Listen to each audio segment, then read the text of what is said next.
In this video, I'm going to talk about the squat, the simple goblet squat with kettlebells. That's it. Okay.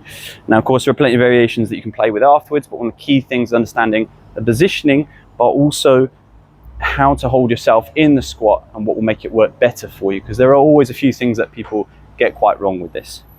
What we want to do is put the bell in the middle of the feet, and you can have them in front and do a swing clean up if you wish, but it's much easier like this. Hands just like a deadlift, so you can do an easy clean up to chest. Simple as that. We're going to hold the bell at the horns, tall posture again, always position is important, and then we squeeze and close the elbows a bit. And you'll notice that as you do this, squeezing with the hands, pull the elbows slightly, you'll notice how your abs fire up and your glutes work a bit more. This is very useful. In your squat, keep a tall posture. Go knees first, then worry about the hips. This will help get the ankles in position. Pause when you find that slight sticking point. Push through as one when you rise. We don't want to see this, like stripper squat that people talk about, okay? We're not trying to peel our way out of a squat by lifting the hips first, and we're not trying to do some weird hip heel thing, okay? So, find a position that you can hold. It's always about your position first. Let's meet you where you're at.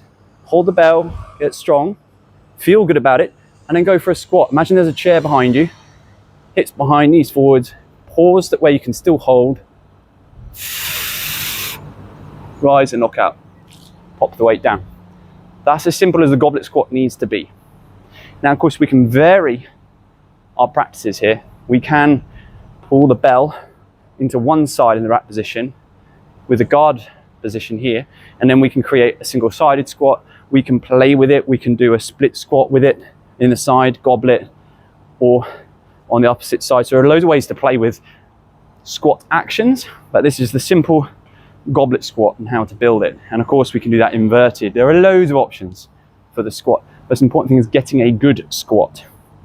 So if you have problems with the squat, a lot of time it can be ankles. So what I suggest, either put small blocks, yay big, all right, put them under your heels, and then think about driving the knees forwards. That can help ankle mobility issues. Obviously, that's a bit of putting a plaster on it. Really simple one.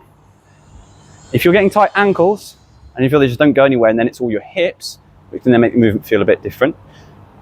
Get a strong position here. Get the knee, I'll put it this way for you, make sure the knee is going over the midline of the foot. So we've got a bit of strength going through the foot. I'm trying to feel the floor here. Then push the ankle forwards.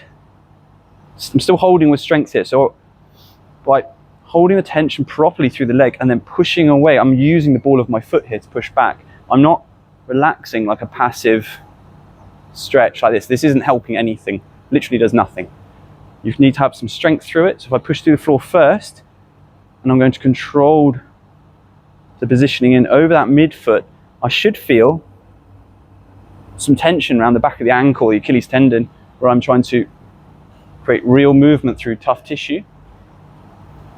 Hold and push back. This is a really easy, accessible way to start, just to get a bit of extra strength to your ankle, and it already feels a lot different just on one foot from doing those. Practice 5 to 10 each side until it feels a bit different. Might even feel sore for all you know, because you have tight ankles. So that's a simple ankle movement that you can try. If you've got issues with the hips, there are loads of things that we can practice. Okay, you can actually practice the squat just at the bottom and exploring opening the hips. It's called the prying squat. Or there are a few other variations. You could try to start with a sumo squat, wide legs without weight, feet 45 degrees, keep the torso straight. Imagine there's a wall here, and just see if you can keep the toe, again, knees over that midline of the foot. Just try and pull your torso downwards while using the hips. Pause when you can't go anymore, and then push through that same tension. This will help open the hips a little bit here if you need more help. Okay, a couple of simple drills to get you started. If you need more help, drop me a message. Happy to answer on those. But that is your simple goblet squat and how to get started.